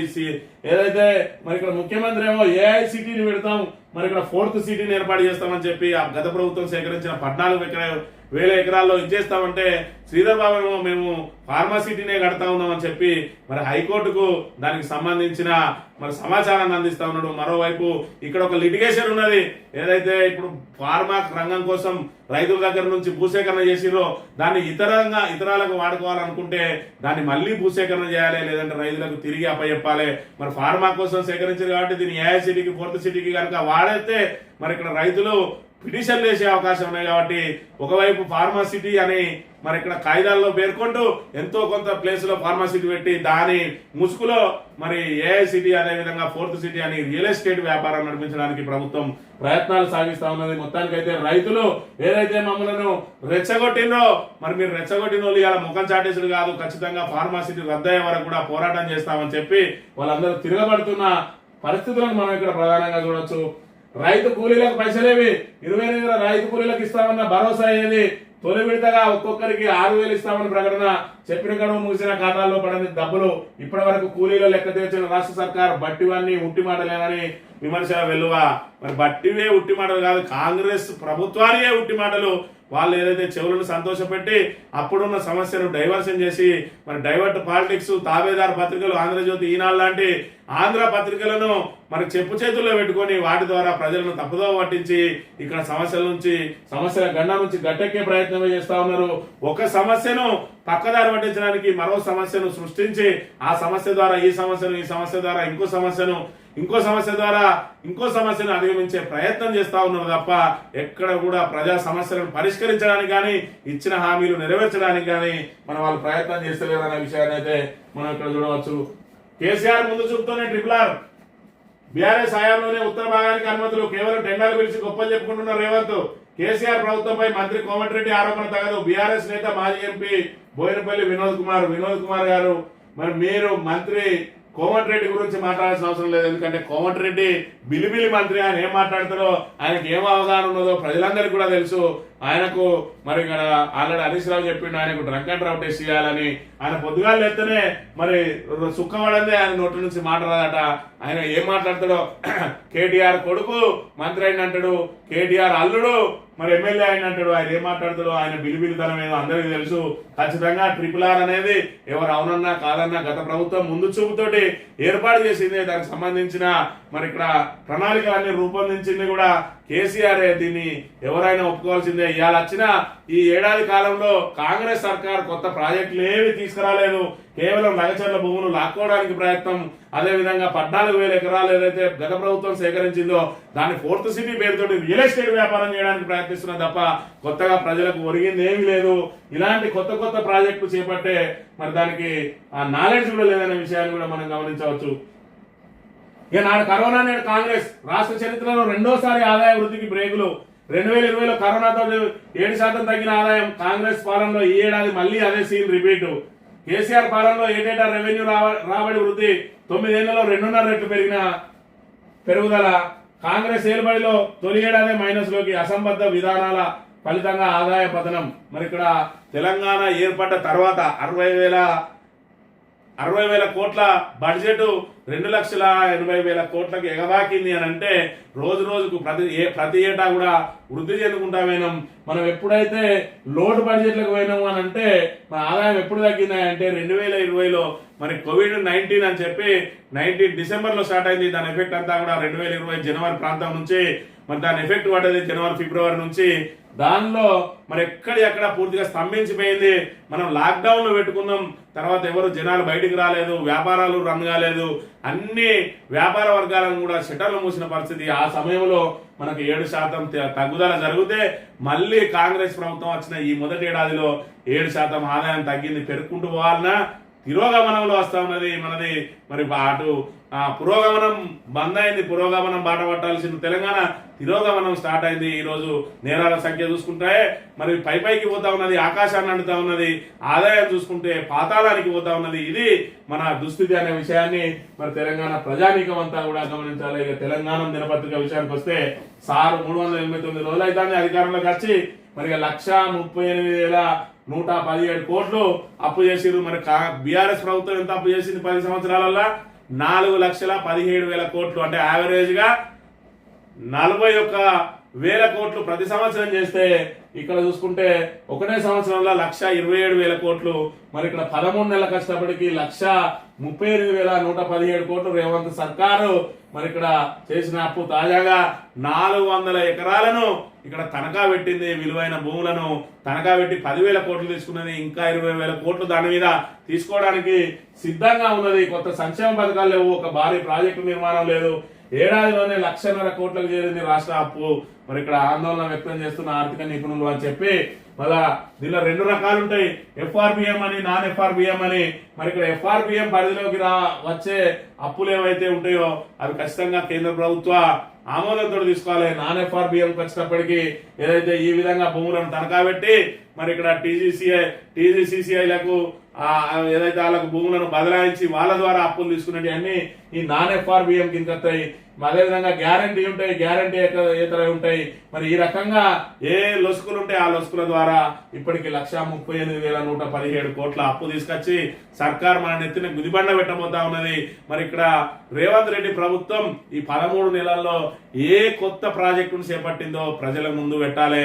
మరి ఇక్కడ గత ప్రభుత్వం 4,17,000 కోట్లు అప్పు చేస్తే కాళేశ్వరం లాంటి బృహత్తర ప్రాజెక్టు కట్టింది. మిషన్ భగీరథ ద్వారా ఇంటింటికి నల్లా నీళ్ళు ఇచ్చింది. దాన్ని కొనసాగించలేక ఈ రోజు మళ్ళీ నల్గొండలో ఫ్లోరైడ్ భూతం బయటకు వచ్చింది అని అంటే మిషన్ భగీరథ పథకాన్ని కొనసాగించలేక.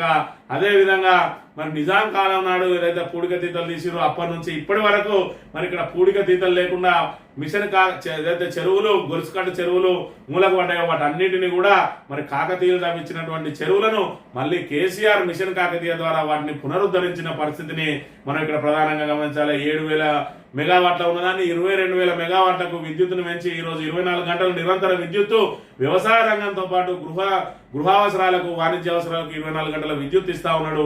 వీటన్నిటి కోసం 4 లక్షల కోట్ల అప్పు చేస్తే ఎలాంటి కొత్త ప్రాజెక్ట్ లేకుండా, ఎలాంటి కొత్త పథకం లేకుండా, ఇచ్చిన 6 గ్యారంటీలు అమలు చేయకుండా, 420 హామీల్లో ఏ ఒక్క హామీని అమలు చేయకుండా కేవలం ఉచిత బస్సు ఇచ్చి ఆ ఉచిత బస్సు కూడా ఆర్టీసీకి ఎప్పటికప్పుడు డబ్బులు ఇవ్వకుండా వాళ్ళు కూడా కార్మికులకు సంబంధించిన పరపతి సంఘం సొమ్మును వాళ్ళు అడ్డంగా వాడుకుంటూ ఈరోజు కార్మికులు వాళ్ళ అవసరాల కోసం పరపతి సంఘంలో లోన్ పెడితే అది 0 బ్యాలెన్స్ చూపిస్తూ ఈరోజు ఆర్టీసీని కూడా అప్పుల్లో ముంచుతూ మరి ఇక్కడ ప్రభుత్వం సాధించింది ఏమంటే 1,38,000 కోట్ల అప్పును తెలంగాణ ప్రజల నెత్తిన మరి వృద్ధింది. మరి ఇంకా మూసీ లాంటి ప్రాజెక్టును మేము పట్టాలెక్కించి 1,50,000 కోట్లు దానికి పెడతామంటున్నది. ప్రభుత్వం ఎక్కడి నుంచి చెప్తుంది అంటే మనం పెట్టుడు అవసరం లేదు, వాళ్ళంతా ప్రైవేటుకు ధనాదత్తం చేస్తామని చెప్పి ఏదైతే జాతీయ స్థాయి కాంగ్రెస్ నేత మరి వాళ్ళ బంధువుకు సంబంధించిన దుబాయ్ కంపెనీలకు ఆ మూసి ఒడ్డునంతా కూడా అప్పచెప్పి అక్కడ మరి వాళ్ళే డబ్బులు పెడతారు.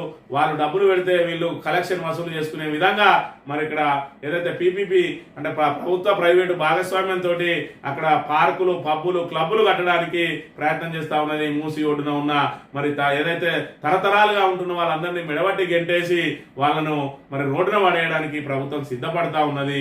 మరి దీని ద్వారా తెలంగాణ ప్రజలకు ఏం ఉనగూరింది? ఇవాళ 10,000 ఇచ్చే రైతు బంధును 15,000 ఇస్తా అన్నారు, ఇప్పటి వరకు దాన్ని మూసేయలేదు. ఇప్పుడు 7 ఎకరాలకు ఇస్తా అని చెప్పి సాగు కబురు చల్లగా చెప్తే రైతులు లబోదిబోమంటున్న పరిస్థితి. 500 బోనస్ ఇస్తామని చెప్పి ప్రకటన చేసి ఈ రోజు సన్న బియ్యం మరి ఏదైతే పేదవాడు సన్న బియ్యం తినలేని దుస్థితికి తీసుకొచ్చారు. జనవరి నుంచి సన్న బియ్యం మరి ఏదైతే రేషన్ ద్వారా పంపిణీ చేస్తా అన్నారు, మళ్ళీ సరిపడా బియ్యం లేవు, ఉగాది అంటా ఉన్నారు. ఆ ఉగాదికి ఉంటుందో లేదో కూడా మరి ఇక్కడ ప్రజలకు తెలియని దుస్థితిలో ఉన్నారు ఈ రోజు అనే విషయాన్ని మనం ఇక్కడ చూడాలి. ఈ ఆడబిడ్డలకు భద్రత కరువట. మరి ఇక్కడ క్రైమ్ రేటు సైబర్ నేరాల్లో 43.33% పెరిగిందట. 2024లో 22% పెరిగిందట క్రైమ్ రేటు. ఈ ఏడాదిలో 2945 రేప్ కేసులు జరిగినాయి. అంటే రాష్ట్రంలో ఆడబిడ్డలకు భద్రత ఏ విధంగా ఉన్నది కాంగ్రెస్ ప్రభుత్వ హయాంలో అని చెప్పి ఇక్కడ మనం ప్రధానంగా గమనించాలి. మా పిల్లలకు పోగెడతలేరు, చదువు చెప్తలేరు, మా ఇంటికి తీసుకుపోతున్నాం, సర్కార్ తిండి పెట్టడం కూడా చేత కావట్లే, గురుకులాలపై పేరెంట్స్ ఆగ్రహం. నిర్మల్ జిల్లాలోని హాస్టల్ నుంచి పిల్లలు ఇంటికి తీసుకెళ్తున్న పేరెంట్స్ ఒక దిక్కేమో మరి బువ్వ పెట్టరు, ఒకవేళ బువ్వ పెడితే ఫుడ్ పాయిజన్ బువ్వ పెడతారు, మక్కిపోయిన బియ్యం, మురిగిపోయిన కూరగాయలతోటి మరి ఆ విషాహారం తిని ఏదైతే విద్యార్థులు అనంత లోకాల్లోకి కలిసిపోతా ఉన్నారు. అస్వస్థతకు గురై హాస్పిటల్లో చికిత్స పొందుతున్న దుస్థితి ఈ రోజు ఈ శాఖ ఎవరి చేతులు ఉన్నదా అంటే సాక్షాత్తు ముఖ్యమంత్రి చేతుల్లో ఉన్నది. కానీ ఆ శాఖను నడిపించలేక మరి ఇక్కడ పూర్తిగా చేతులు ఎత్తేసిన దుస్థితి. మరి 6 బెర్తులు ఖాళీ ఉన్నాయి, మంత్రివర్గ విస్తరణ కోసం ఎదురు చూస్తా ఉన్నారు. సంవత్సరం దాటిపోయింది, 13 నెలలు దాటిపోయింది. అవిటిని ఖాళీగా పెట్టుకుని ఏం చేస్తారు, ఎవరికి ఇస్తే వాళ్ళు ఆ శాఖ మీద పట్టణ తెచ్చుకుంటారు కదా. ఇంకా ఎందుకు మరి ఏదైతే మంత్రివర్గ విస్తరణ కూడా చేయలేని దుస్థితిలో ఉన్నది ఈ రోజు కాంగ్రెస్ ప్రభుత్వం అనే విషయాన్ని ఇక్కడ మనం గమనించాలి. ఇక ఈయనే మేము భయపెట్టాలని చూస్తే కేసీఆర్ నే తీసుకొని పోయే వాళ్ళం. కేసీఆర్ కేసుతో కేటీఆర్ కేసుతో బీజేపీకి సంబంధం లేదని చెప్పి రఘునందన్ రావు మాట్లాడతారు. బీఆర్ఎస్ సచ్చిన పామంట. నీ 8 మంది ఎమ్మెల్యేలు ఉంటేనేమో నీది బతికిన పాము. మరి ఇక్కడ 34 మంది ఎమ్మెల్యేలను గెలుచుకున్న బీఆర్ఎస్ సచ్చిన పాము ఏ విధంగా అవుతుందో మరి ఈయనకే తెలవాలి. మీ బీఆర్ఎస్ రాబోయే రోజులలో మీ ఎంపీలకు ఎమ్మెల్యేలకు రామ్ పలకపోతా ఉంటారు. ఎందుకంటే మీ ప్రతిపక్ష పాత్ర ఏ విధంగా పోషిస్తా ఉన్నారో, ఎవరైతే మాట్లాడతారో ఈటల రాజేందర్, అదే విధంగా మహేష్ రెడ్డి వాళ్ళను ఏ విధంగా కాళ్ళు పెట్టి లాగుతా ఉన్నారో ప్రజలందరూ కూడా గమనిస్తా ఉన్న విషయాన్ని బీజేపీ ఇప్పటికైనా గమనించాలి. భయపడే బ్లడ్ కాదు మాది, భయపెట్టే బ్లడ్. కేసులకు భయపడం, ప్రభుత్వాన్ని ప్రశ్నిస్తున్నందుకే నా మీద రామన్న మీద కేసులు, గురుకులాలను నడపడం సర్కార్కు చేత కావడం లేదు. పబ్లిక్ ఫ్రెండ్లీ పోలీసింగ్ పోయింది, కాంగ్రెస్ ఫ్రెండ్లీ పోలీసింగ్ వచ్చింది. తెలంగాణ సంస్కృతిపై దాడి సాగించాం, కాంగ్రెస్ మోసాలను నిలదీయాలి. నిజామాబాద్ పర్యటనలో ఎమ్మెల్సీ కవిత అని చెప్పి మాది భయపడే బ్లడ్ కాదు, భయపెట్టే బ్లడ్ అని చెప్పి ఆల్రెడీ మరి 100 రోజులకు పైగా మరి ఇక్కడ కవితను జైల్లో ఉంచిండ్రు. అదేవిధంగా ఇప్పుడు కేటీఆర్ ను జైల్లో పెట్టే ప్రయత్నం చేస్తా ఉన్నారు. ఈ పెద్ద నాయకులతో పాటు కింది స్థాయి నాయకుల వరకు అందరి మీద కేసులు పెట్టే ప్రయత్నం చేస్తా ఉన్నారు. అందరినీ భయభ్రాంతులకు గురి చేసే ప్రయత్నం చేస్తా ఉన్నారు. అదేవిధంగా పబ్లిక్ ఫ్రెండ్లీ పోలీసింగ్ అనేది Congress friendly policing, 100% Congress friendly పోలీసింగే. ఎందుకంటే ఇక్కడ వాళ్ళే బాధ్యత చెప్పుకుంటా ఉన్నారు, వీళ్ళు మా సాన్నిధ్యంతో వచ్చారు సన్నిహితులని. సాక్షాత్ యూనిఫామ్ లో కాంగ్రెస్ నాయకుల ఇళ్లకు కనీసం వార్డు మెంబర్ కూడా గాని వాళ్ళ కాంగ్రెస్ నాయకుల ఇళ్ల చుట్టూ తిరిగి శాలువాలు కప్పించుకొని పోతా ఉన్నారు. గతంలో చూసుకున్నట్టయితే పోలీస్ అధికారిని సన్మానించాలంటే వాళ్ళ కార్యాలయానికి వెళ్లి వాళ్ళకు మర్యాద ఇచ్చి వాళ్ళకు శాలువా పూలమాల వేసి వాళ్ళని సత్కరించి వాళ్ళ హోదాను గౌరవించే వాళ్ళు వాళ్ళ హోదాను తీసుకొచ్చి కాంగ్రెస్ నాయకుల మనకి తాకట్టు పెడతా ఉన్నారు. ఇది ఎంతవరకు సమంజసమో మరి పోలీసులే ఆలోచన చేసుకోవాలి. ఈ రోజు ఫ్రెండ్లీ పోలీసింగ్ ఉండాలంటే, పబ్లిక్ తోటి ఫ్రెండ్లీగా ఉన్నామంటే వీళ్ళు కాంగ్రెస్ తోటి ఫ్రెండ్లీగా ఉంటా ఉన్నారు. మరి దీన్నే ఫ్రెండ్లీ పోలీసింగ్ అంటారు. ఎందుకంటే అధికారంలో కాంగ్రెస్ ఉన్నారు కాబట్టి వాళ్ళతో ఫ్రెండ్లీగా ఉంటామంటున్నారు. గత ప్రభుత్వం చూసుకున్నట్టయితే పోలీస్ డిపార్ట్మెంట్ ఏ విధంగా పారదర్శకంగా నడిచేదో చూసినాం. ఇవాళ చూసుకున్నట్టయితే కేవలం ఏదైతే కాంగ్రెస్ నాయకుల కనుసన్నలలో వాళ్ళ ఆదేశాల మేరకే పనిచేస్తున్న విషయాన్ని కూడా మనం ఇక్కడ చూస్తా ఉన్నాం. రైతు భరోసా ఇప్పట్లో కష్టమే, సబ్ కమిటీలో కుదరని ఏకాభిప్రాయం. వీళ్ళు సబ్ కమిటీలతోటే కాలం వెల్లదీస్తారు. రైతు భరోసా మరి ఇస్తారు ఒక్కసారి, లేదంటే ప్రకటన చేస్తారు. ఖచ్చితంగా స్థానిక సంస్థల ఎన్నికల్లో గట్టెక్కాలంటే వీళ్ళ ముందటున్న ఏకైక మరి లక్ష్యం ఒకటే. ఇప్పుడు స్థానిక సంస్థలలో ఏదైతే మరి ఖచ్చితంగా ఎంపీటీసీలు జడ్పీటీసీలు ఎక్కువ శాతం గెలుచుకోకపోతే మరి ఇక్కడ ముఖ్యమంత్రి మార్పుకు అదొక కారణం అయ్యే అవకాశం ఉంటుంది. కాబట్టి ఈ రైతు కూలీలకు సంబంధించి కానీ, రైతు భరోసా కానీ, ఇందిరమ్మ ఇళ్ళది కానీ ఆశ పెట్టి, అదేవిధంగా రేషన్ కార్డులది ఆశ పెట్టి వీటన్నిటిని కూడా మేము ఇచ్చేస్తున్నాం అని చెప్పి మరి ఇక్కడ గెలుస్తూనే వస్తాయనే ఒక భ్రమ కలిగించి మరి ఇక్కడ కాంగ్రెస్ ఓట్లేసి వేసుకొని మరోసారి మోసం చేయడానికి మరి పథకాలన్నిటినీ దగ్గర పెట్టుకుంటా ఉన్నది. ఏది ఏమైనా కూడా కేసీఆర్ సంక్షేమ పథకాలు పూర్తి స్థాయిలో నిర్వీర్యం కాబోతా ఉన్నాయి. కాంగ్రెస్ హయాంలో ఏ విధంగా కరోనా సమయంలో ఏ విధంగా అయితే మనం తిరోగమనంలో అయినామో ఇప్పుడు కాంగ్రెస్ హయాంలో కూడా తిరోగమనంలో పోతున్న దుస్థితిని మనం ఇక్కడ ప్రధానంగా గమనించాలి.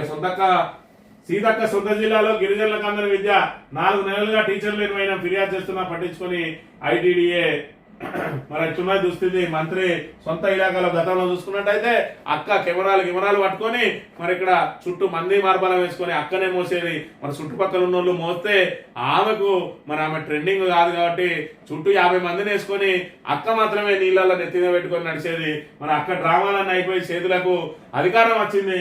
కనీసం మరి సొంత జిల్లాలో ఇక్కడ గిరిజనులకు టీచర్ను కేటాయించలేని ఈ అక్క ఇన్ని డ్రామాలు వేసే లాభం కూడా అర్థం చేసుకోవాలి. ఇక పోలీసులపై కాంగ్రెస్ కార్యకర్తల దాడులట. మీరు దాడులు చేసినా మిమ్మల్ని అనేది ఏం లేదు. ఎందుకంటే పోలీసులు అందరూ కూడా మీకే మీ సొంత జీతగాళ్ళు మీ పెళ్లి ఏది కాంగ్రెస్ పెళ్లి పోలీసులు కాబట్టి మీరు చెప్పకుండా 2 కలిసినా మరి వాళ్ళకేమో వాళ్ళు తప్పుగా తీసుకోరు అనే విషయాన్ని కూడా చూడొచ్చు. ప్రభుత్వ ఉద్యోగులమైనా ఏం ప్రయోజనం? 3 ఏళ్లుగా ప్రభుత్వ ఉద్యోగులకు అందని ఆర్థిక ప్రయోజనాలు, వేతనాలు, పెన్షన్లు మినహా ఇతర ప్రయోజనాలన్నింటికీ బ్రేక్. పదవి విరమణ పొందిన బీపీఎఫ్ లోన్ కు దరఖాస్తు చేసిన మెడికల్ ఫీజు రియంబర్స్మెంట్ అయినా సరెండర్ లీవ్స్ బిల్లులు అయినా అన్ని రకాల బిల్లులను ఆపేసిన రాష్ట్ర ఆర్థిక శాఖ. ఇన్సూరెన్స్ బాండ్ల గడువు మూసి ఏళ్లు గడుస్తున్న అందని లబ్ధి. ఏళ్లకేళ్లు ఎదురు చూపులతో విసుకుపోతున్న ప్రభుత్వ ఉద్యోగులు పదవి విరమణ ప్రయోజనాలు అందక రిటైర్డ్ ఉద్యోగులకు తిప్పలు. మరి ఇక్కడ కేసీఆర్ ప్రభుత్వం ఏదైతే 3 ఏళ్లు పెంచిందో ఆ 3 ఏళ్లు పెంచిన తర్వాత పదవి విరమణ అనేది మొన్నటి ఏప్రిల్ నుంచి ప్రారంభమైంది. 2024 ఏప్రిల్ నుంచి.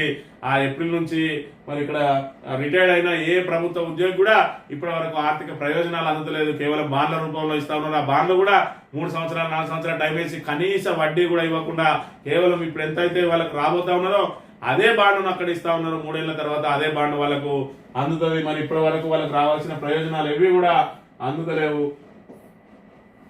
సంక్రాంతికే కానీ ఇంకా పూర్తిగానే రైతు భరోసా విధి విధానాల రూపకల్పన కసరత్తు. సాగైన భూమికే పెట్టుబడి సాయం ఆలోచనపై ఉపసంఘం సభ్యుల భిన్నాభిప్రాయాలు. వానాకాలం యాసంగి సీజన్లో పంటల హెచ్చుతగ్గుల అంశంపై చర్చ. ఖరీఫ్లో పత్తి వేసి రబీలో నీరు లేక పంట వేయని భూములకు సాయమేలా. ఇదంతా కూడా వృధా ప్రయాస. వాళ్ళు ఏదో నలుగురికి ఏదైతే బోనస్ ఏ విధంగా అయితే ఇచ్చిందో ఈ రైతు భరోసా కూడా ఈ ఒక్కసారికి ఏదో 4 రైతులకు ఇచ్చినవా అని చెప్పి ఆ తర్వాత చేతులు దులుపుకునే కార్యక్రమమే జరగబోతా ఉన్నది. దీని మీద ఏదైతే ఆయిల్ ఫామ్ కి ఎట్లా, మామిడికి ఎట్లా, ఇతర తోటలకు ఎట్లా, పత్తి ఎట్లా, పత్తి వేయకుంటే ఎట్లా, రబీలో నీళ్లు ఉంటే ఎట్లా, నీళ్లు లేకుంటే ఎట్లా, ఇవన్నీ అవసరం లేదు. అవన్నీ నిజంగా అమలు చేసేటోళ్ళకి కావాలి. వీళ్ళేదో నటించేటోళ్లకు అవసరం లేదు. మరి ఇక్కడ 4 రైతులకు వేసి మిగతా 4 రైతులకు ఎగవేసి మరి ఇప్పుడు ఏదో స్థానిక సంస్థల ఎన్నికలను గట్టెక్కితే ఆ తర్వాత రాముడు అటు రాకాశిక అనే విషయాన్ని మనం గమనించాలి. ఇక రూపాయి పడిపోయింది, ఫీజు భారం పెరిగింది. విదేశీ చదువుకు డాలర్ దెబ్బాట. మరి రోజు రోజుకు రూపాయి పతనం అవుతా ఉన్నది. దాంతో మరి ఏదైతే బ్యాంకు లోన్లు తీసుకుపోయిన బ్యాంకు లోన్ల ద్వారా వెళ్ళిన వాళ్లకు ఈ రోజు రూపాయితోటి మారకం విలువ అక్కడ డాలర్ల విలువ తగ్గుతా ఉన్నది కాబట్టి ఫీజులు కట్టడానికి ఇబ్బంది అవుతా ఉన్నది. మరి ఇక్కడ ఏదైతే బ్యాంకులేమో వాళ్ళ రుణాన్ని పెంచడానికి ముందుకు రావట్లేదు అని చెప్పి ఇక్కడ వార్తను ప్రచురించింది. ఇక తాబేదారు పత్రిక ఏదైతే రేవంత్ రెడ్డి అడుగులకు మడుగులు వస్తే ఆంధ్రజ్యోతిని కనుక చూస్తున్నట్టయితే రన్వేపై దూసుకెళ్లి రక్షణ గోడను ఢీకొట్టి పేలిపోయిన విమానం 179 మంది దుర్మరణం. దక్షిణ కొరియాలో ఘోరం బతికింది ఇద్దరు అని చెప్పి ఇక్కడ ఏదైతే ల్యాండింగ్ గేర్ విఫలమైందట. విఫలమవడంతో మరి ఇక్కడ రక్షణ గోడకు ఢీకొన్నది. అది ఏదైతే మరి ఇక్కడ టేక్ ఆఫ్ సమయంలో దానికి సంబంధించి మరి పూర్తిగా 181 మంది సిబ్బంది ఉంటే 181 మంది అందులో ఉంటే సిబ్బందితో సహా ప్రయాణికులు కలిపి 181 మంది ఉంటే 179 మంది దుర్మరణం పాలైనరు. ఇద్దరు మాత్రమే బతికినట. 1997లో ఒకసారి జరిగింది ప్రమాదం. మళ్ళీ దాని తర్వాత ఇదే అతిపెద్ద ప్రమాదం దక్షిణ కొరియాలో అనే విషయాన్ని ఇక్కడ చూడొచ్చు. బెనిఫిట్ లేదా పుష్ప 2 ఎఫెక్ట్ తో సంక్రాంతి చిత్రాలకు నష్టం తప్పదంటున్న సినీ వర్గాలు. ప్రత్యేక ప్రదర్శనలు, టికెట్ ధరల పెంపు లేకుంటే కష్టమే అంటున్న నిర్మాతలు. ప్రభుత్వ అనుమతితో పుష్ప 2 జోరు. ప్రత్యేక ప్రదర్శనలు, అదనపు షోలు, రేట్ల పెంపుతో 280 కోట్ల అదనపు వసూళ్లు. సర్కార్ నిర్ణయాన్ని మేము స్వాగతిస్తున్నాం. బెనిఫిట్ షో ప్రభావం మిగతా ఆటలపై పడి కొన్నాళ్ళు థియేటర్ మూసేయాల్సిన పరిస్థితి. ఎగ్జిబిటర్లు, సినిమా హాల్ల యాజమాన్యాలు. మరి ఇక్కడ పుష్ప 2 ఎఫెక్ట్ తోటి బెనిఫిట్ షోలు బంద్ అని చెప్పి రేవంత్ రెడ్డి ఏదైతే చిత్ర పరిశ్రమను మరి తాను మరి ఇక్కడ తన పేరే మర్చిపోతాడా ఏదైతే నేను బెనిఫిట్ షోలకు అవకాశం ఇచ్చి స్పెషల్ షోలకు అవకాశం ఇస్తే మరి నాకు నా పేరు మర్చిపోతాడు ఆ సమావేశంలో నన్ను అవమానపరుస్తాడా అని చెప్పి మరి ఇక్కడ రేవంత్ రెడ్డి ఏ విధంగా ఆయనను ఇందులో ఫ్రేమ్ చేసి కేసు పెట్టించిండో మరి పూర్తిగా రాధాకృష్ణ నిన్నటి రోజున ఏదైతే ఆయన శిల్క పలుకుల్లోనే పలికిండు అదంతా కూడా నిన్నటి వరకు మరి అందరి ఆరోపణలే అనుకున్నారు ప్రజలకు. నిన్నటి రోజున ఆయన ధృవీకరించిండు రాధాకృష్ణ ఆంధ్రజ్యోతి ద్వారా పేరు విలువను, అందుకే ఖచ్చితంగా అల్లు అర్జున్ మీద కేసు పెట్టిండు. ఏదైతే చిత్ర పరిశ్రమ రేవంత్ రెడ్డిని గుర్తించినందుకే మరి వాళ్ళ మీద కక్ష సాధింపులు చేపట్టిండు, దెబ్బకు దిగచ్చిర్రు అని కూడా ఆయన చెప్పిండు. మరి ఇక్కడ దిగచ్చినా కూడా ఇంకా కనికరిస్తలేడట. మరి ఇక్కడ మన తెలుగు చిత్ర పరిశ్రమ ఖ్యాతి అంతర్జాతీయ స్థాయిలో వెలిగిపోతా ఉన్నది. ఈరోజు బాలీవుడ్ కు ధీటుగా టాలీవుడే మరి ఇక్కడ ప్రత్యామ్నాయంగా మారింది. టాలీవుడ్ ద్వారా మన సినిమాలు తెలుగులో, హిందీలో, ఇంగ్లీష్ లో మరి ఇక్కడ అన్ని రకాల భాషల్లో కూడా రిలీజ్ అవుతున్న పరిస్థితి మనం ఇక్కడ చూడాలి. మరి తమిళ, మలయాళ, కన్నడంలో కూడా మన సినీ పరిశ్రమ ఒక వెలిగిపోతా ఉన్నది. కానీ ఇక్కడ తెలంగాణలో మరి వాళ్ళకు సహకారం అందించాల్సిన రేవంత్ రెడ్డి వాళ్ళ మీద కక్ష సాధింపులకు నన్ను కలవరా అని చెప్పి కక్ష సాధింపులతోటి ఏ విధంగా వాళ్ళను వేధిస్తా ఉన్నారో మరి మొత్తం మంది కూడా గమనిస్తా ఉన్నారు. రైతు భరోసా ఎవరికి సాగు చేసిన మొత్తం విస్తీర్ణానికి ఇద్దామా? ఆదాయ పన్ను చెల్లింపుదారుల సంగతి ఏంటి? సింగరేణి 4వ తరగతి ఉద్యోగులకు ఇవ్వాల్సిందే. కొండలు, గుట్టలు, రాళ్లు, రప్పలుంటే ఇవ్వద్దు. కటాకును ఏ ప్రాతిపదికన నిర్ణయిద్దాం? బట్టి ఆధ్వర్యంలో మంత్రివర్గ ఉపసంఘం భేటీ. ఎన్నటి ఉపసంఘం ఎన్నడు భేటీ అవుతుంది? ఎన్ని రోజులే రైతు భరోసా వేసి మధ్యలో ఆల్రెడీ ఒక రైతు బంధుని ఎగేసిండ్రు. రెండో రైతు భరోసా ఆల్రెడీ మరి ఇక్కడ కైలు చేసుకుంటా ఉంటారు. పొలాలన్నీ అయిపోతా ఉన్నాయి.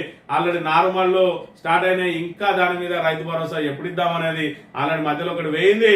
మరి ఇక్కడ రబీకి సంబంధించి అయినా వాళ్ళు సకాలంలో ఇస్తారా అంటే సంక్రాంతి తర్వాత ఇస్తామన్నారు. మరి ఇక్కడ చూసుకున్నట్టయితే ఇంకా విధి విధానాలే ఖరాలు కాలేదు.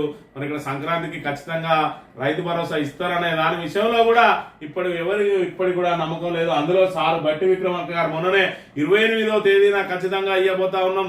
ఏదైతే తెల్లవాళ్లకు వ్యతిరేకంగా భారత జాతీయ మరి ఇక్కడ స్వాతంత్రోద్యమం కోసం పుట్టిన మా పార్టీ అఖిల భారత కాంగ్రెస్ పార్టీ పుట్టిన డిసెంబర్ 28వ తేదీనే మేము మీ అందరికి 6,000 వేయబోతున్నామని చెప్పి అట్టహాసంగా ప్రకటించారు. ఆ ఊసే లేదు. మరి బట్టానా మరి ఎప్పుడు ఇస్తావే బట్టానా? ప్రపంచ ఛాంపియన్ మన ఎంపీ, ప్రపంచ ర్యాపిడ్ చెస్ విజేతగా తెలుగు తేజం రెండోసారి టైటిల్తో కొత్త చరిత్ర. దొనవల్లి హారిక అర్జున్లకు 5వ స్థానం. మరి ఇక్కడ చెస్ కు సంబంధించి మన తెలుగు తేజాలు మరి ఇక్కడ అంతర్జాతీయ స్థాయిలో వెలుగుతున్న పరిస్థితిని కూడా మనం ఇక్కడ ప్రధానంగా గమనించాలి. ప్రతి కమతానికి భూదారట. కొత్తగా ల్యాండ్ ట్రిబ్యునల్ ఏర్పాటు. తప్పులపై దరఖాస్తు చేసుకునే అవకాశం. మోసాలకు పాల్పడితే అధికారులపై చర్యలు. క్రిమినల్ కేసులు సర్వీసు నుంచి తొలగింపు. సులభంగా మ్యూటేషన్ పాస్ పుస్తకాల జారీ. రిజిస్ట్రేషన్ సమయంలో తప్పనిసరి భూ సర్వే. భూభారతి 24/6 చట్టం ప్రత్యేకతలవి. స్వతంత్రం తర్వాత 4వసారి మార్పు. ధరణి లోపాలను సరిదిద్దుతూ పలు చర్చలు. ధరణి లోపాలను సరిదిద్దుతారా లేదంటే మళ్ళీ తిరోగమనం వైపు మళ్ళీ విఆర్ఓ, ఆర్ఐ, ఎంఆర్ఓలు కనుక మరి ఎవరి భూమిని ఎవరికైనా మార్పు చేయాలనుకుంటే వాళ్ళు నివేదిక ఇచ్చి సర్టిఫై చేస్తే ఎవరి భూమిని ఎవరికైనా మార్చుకునే అవకాశాన్ని కల్పిస్తున్నారా? దీని ద్వారా ప్రభుత్వం ఏం సాధించబోతా ఉన్నది? ధరణిలో మరి ఇక్కడ పూర్తి స్థాయిలో దాని లోటుపాట్లు ఏవైతే ఉన్నాయో ఇంకా పరిష్కారం కానీ భూములు పార్ట్ బిలో ఉన్న భూములను మరి ఏ విధంగా వాళ్ళందరికీ పట్టాలు చెల్లించాలని చెప్పి దాని మీద మరి ఇక్కడ పూర్తి స్థాయిలో ఏదైతే గ్రామ సభలు నిర్వహించి వాటిని పరిష్కారం చేస్తే సరిపోయేదానికి పూర్తిగా మరి దాన్ని మార్చేసి ఆ విధానాన్ని మార్చేసి మరి ధరణిలో చూసుకున్నట్టయితే ఆల్రెడీ ధరణిలో నీ పేరు కనుక నిక్షిప్తమై ఉంటే మరి దాన్ని నువ్వు ఎవరి పేరు కన్నా మారాలనంటే నీ ప్రమేయం లేకుండా అసలు మారే పరిస్థితే లేదు. భూభారతి చూసుకున్నట్టయితే నీ ప్రమేయమే అవసరం లేదు. ముందు అనుభవాలను తీసుకొచ్చి నీ పక్కపండి పెడతారు. ఆ తర్వాత ఆయన తీసుకుపోయి పట్టాదారుగా పెట్టి నీ పేరు ఎగరగొడతారు. ఇది రాబోయే రోజులలో భూ హారతి మరి మన భూమి హారతి కాబోతా ఉన్నది. క్రయ విక్రయాలకు భయపడాల్సిందే. మత్తు మందు దొరికిన రాష్ట్రంగా తెలంగాణ. ఎన్నడూ చెప్తావు సారు? 7 ఏళ్ళు అయింది. దాని మీద డ్రగ్స్ అని మొత్తుకుంటూనే ఉన్నావు. ఒకవైపు క్రైమ్ రేటు 10% పెరిగింది. మరి ఇక్కడ రికవరీలు అద్భుతం అని అంటున్నావు. 43% ఆల్రెడీ మరి ఇక్కడ క్రైమ్ రేటు ఏదైతే సైబర్ క్రైమ్ నేరాలు పెరుగుతా ఉన్నాయి. మరి 3 గంటలకు హత్య, 5 గంటలకు అత్యాచారం అన్నట్టుగా జరుగుతా ఉన్నది. మరి ఇక్కడ దోపిడీలు, కిడ్నాప్లు, మరి ఇక్కడ క్రైమ్ రేటు ఏకంగా 10% పెరిగింది. ఇంకా డ్రగ్స్ విక్రయాలకు, క్రయ విక్రయాలకు భయపడాల్సిందే అని ఇంకా డ్రగ్స్ మీదే మరి ఇంకా ప్రకటనలకి పరిమితం అవుతున్నది. రంగారెడ్డి జిల్లాకు ఎయిమ్స్ వర్సిటీ 200 ఎకరాల భూమి లభిస్తే ఏర్పాటు. కన్నా శాంతివనం అద్భుత ప్రపంచం. పర్యావరణానికి మీ సేవల అమోఘం. నిర్వాహకుడు కమలేష్ తో రేవంత్ వర్సిటీకి స్థలం ఇస్తానన్న కమలేష్. ఆర్ఆర్ టెండర్లపై మంత్రి కోమటిరెడ్డికి సీఎం అభినందనలు. మంత్రి కోమటిరెడ్డి పీకి నేమలేదు. ఇలా మరి ఇక్కడ దీనికి సంబంధించిన పూర్తి స్థాయిలో అన్ని రకాల అనుమతులు కానీ, దానికి సంబంధించిన ప్రణాళికలు కానీ, దానికి సంబంధించిన డిపిఆర్లు కానీ బీఆర్ఎస్ హయాంలోనే పూర్తయినాయి.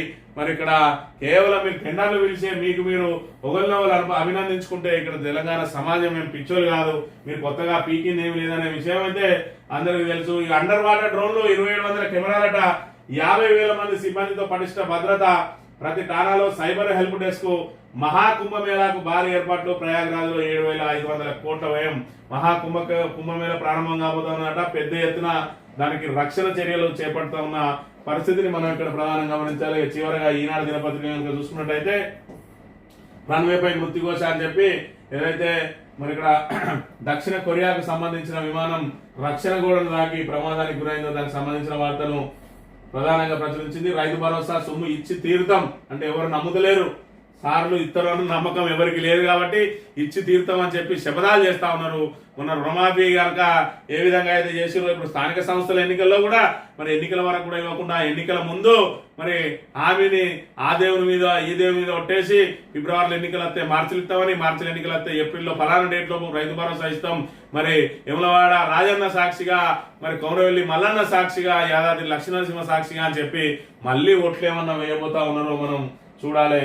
న్యాయపాలన తెలుగులోనే సాగాలని, మాతృభాషలో తీర్పులు ఇస్తేనే అందరికీ అవగాహన, ప్రపంచ తెలుగు రచయితల 6వ మహాసభలో పలువురు అని చెప్పి న్యాయపాలనకు సంబంధించి తీర్పులు కానీ మరి దాని విచారణ కానీ పూర్తిగా తెలుగులోనే సాగాలని చెప్పి దీనికి సంబంధించిన అంశాన్ని ప్రధానంగా ప్రచురించింది. ఇక విజయనయ్యనే వాడాలి, పాత ఒప్పందాలు రద్దు, దేవాలయ ఈవోలకు దేవాదాయ శాఖ ఆదేశం చాలా మంచి పరిణామం. మరి ప్రభుత్వానికి సంబంధించిన మరి ఇక్కడ డైరీలు ఉండగా ప్రైవేట్ డైరీలే ఎందుకు తీసుకుంటుందో కూడా మనం ఇక్కడ ప్రధానంగా చూసుకోవాల్సిన అవసరం ఉన్నది. మరి ఇది ఈరోజు చూసుకున్నట్టయితే ఏదైతే ప్రభుత్వం హామీలు ఇస్తా ఉన్నదో ఆ హామీలను ఏ విధంగా నెరవేరుస్తా ఉన్నదో, డిసెంబర్ 28వ తేదీన 6,000 ఎందుకు ఇవ్వలేదు, రైతు భరోసా మరి ఇక్కడ సంక్రాంతికి ఇస్తా అన్నది ఈ మాట నీటి మూటలా లేకపోతే ఇస్తుందా, ఇప్పటికీ మంత్రివర్గ ఉపసంఘం ఇంకా దాని విధి విధానాలే ఖరారు చేయలేదు అని అంటే సంక్రాంతికి ఏ విధంగా ఇస్తారు, ఇప్పటి వరకు వాళ్ళ మధ్య ఏకాభిప్రాయం లేదు. మరి ఇక్కడ 7 ఎకరాలకు ఇద్దామా, 10 ఎకరాలకు ఇద్దామా, కుటుంబం యూనిట్కి ఇద్దామా, రైతు యూనిట్కి ఇద్దామా అనే దానికి సంబంధించిన ఎలాంటి ఖరారు కాలేదు. మనకు రైతు భరోసా ఇస్తే ఎన్ని పైసలు అయితే దాన్ని ఎంతమందికి ఇస్తాం, మనకి ఎక్కడి నుంచి తెస్తాం అనే దాని మీదే ఇప్పుడు బట్టి విక్రమార్క ప్రధానంగా ఆలోచన చేయాలి. మరి ఏదైతే మొన్న 10,000 కోట్లు తీసుకొచ్చారో అది రైతు భరోసాకును, మరి ఇక్కడ చూసుకున్నట్టయితే 6,000 ఇచ్చే రైతు కూలీలకు ఇద్దామని అనుకున్నారు. మరి అవి ఏ మేరకు రైతు కూలీలను ఎంపిక చేసి వాళ్ళకెంత ఇవ్వాలి, ఏ మేరకు రైతు భరోసా కింద రైతులకు ఎంత ఇవ్వాలనేది కనుక బేరీజ్ చేసుకొని ఆ 10,000 కోట్లు ఇటే ఇవ్వాలన్నా, ఈ లోపల మళ్ళీ జీతాలు ఇవ్వాల్సిందే, మరి ఇళ్ళకెళ్ళి కొంత అటు ఇవ్వాలన్నా, ఈ లోపల పెద్ద కాంట్రాక్టర్ ఎవరన్నా బిల్లు కోసం వస్తే వాటన్నిటిని అటుమల్చాలన్నా అనే ఆలోచనలో మరి ఆర్థిక మంత్రి ఇప్పుడు సతమతం అవుతా ఉంటాడు. మరి ఇక్కడ దాని నుంచి ఒక ఎంతో కొంత ఫిగర్ కనుక ఆయనకు చేరితే ఆ ఫిగర్ కు సరిపడా లబ్ధిదారులను ఎంపిక చేసే ప్రక్రియ ఉంటది. ఏది ఏమైనా కూడా కాంగ్రెస్ మాటలు నీటి మూటలే అని చెప్పి కాంగ్రెస్ తిరోగమనంలో మరి సాగుతా ఉన్నది. అదే విధంగా కరోనా కాలంలో ఏ విధంగా అయితే మనం తిరోగమనంలో అయినామో మళ్ళీ కాంగ్రెస్ వచ్చిన తర్వాత అదే తిరోగమనంలో మరి ఇక్కడ పయనిస్తున్నామని చెప్పి ఇక్కడ ఏదైతే మనకు తగ్గిన ఆదాయం, అదే విధంగా పెరిగిన క్రైమ్ ను చూసుకున్నట్టయితే మన తెలంగాణ ఏమైపోతుంది, 10 ఏళ్లలో మరి ఇక్కడ అభివృద్ధిలో దూసుకుపోయిన తెలంగాణ ఈ రోజు మరి ఇక్కడ ఏదైతే భద్రత కల్పించడంలో కానీ, విద్యార్థులకు భరోసా కల్పించడంలో కానీ, మరి అదే విధంగా ఆదాయ వనరులను సమకూర్చుకోవడంలో కానీ ఏ విధంగా మరి ఇక్కడ తిరోగమనంలో సాగుతా ఉన్నదనే విషయాన్ని పూర్తిగా తెలంగాణ ప్రజానీకం అంతా గమనించాలని కోరుతూ ఇది ఈ రోజు మార్నింగ్ న్యూస్. తిరిగి రేపు వెళ్తాం. Thank you very much.